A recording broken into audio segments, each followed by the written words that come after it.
তো বন্ধুরা, আসসালামু আলাইকুম। আজকে আমি একটা বাড়িতে এসেছি, দেখতেই পাচ্ছেন খুব অভাবী সংসার। দমে গরিব মানুষ। বলো তুমি কি কি কি হয়েছে সেটা একটু বলো সবার মাঝে। দমে গরিব, আমরা অভাবী। আমরা ভিক্ষা করে নিয়ে এসে খাই।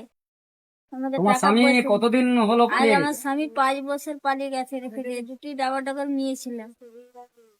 তিনি শুনতে কোথায় পেলে গেলেন? এনার স্বামী 5 বছর হলো আর ঘর ছেড়ে চলে গেছে। তো এনার দুটো বড় বড় মেয়ে ছেলে আছে। তো সেই নিয়ে ডাক্তার শরীরে ডাক্তারই দেখাতে পারেনি।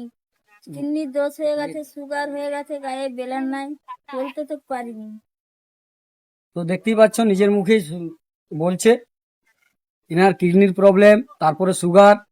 আর এই যে তো একটা বয়স্ক মানুষ, ইনি ভিক্ষা করে সংসারটুকু চালায়। তাহলে ইনার দুটো মেয়ে আছে, সেই মেয়ের কিভাবে বিয়ে দেবে? তো বন্ধুরা, আমি বিয়ে দেবার এইসব নিয়ে কিছু বলছি না, আমি বলছি শুধু ইনার যে রোগ হয়েছে, ইনার কিডনির প্রবলেম, তার উপরে আরো একটা মানে সুগার। তো সেই জন্য আপনাদের কাছে আমার একটাই রিকোয়েস্ট, যে ইনাদের ফোনপের নাম্বার আমরা বা ফোনপের স্ক্যানার আমরা দেবো। তো তোমরা যতটুকু পারবে সাহায্য করে ইনাদের পাশে থাকুন। ঠিক আছে? তো আসসালামু আলাইকুম, সবাই ভালো থাকবেন।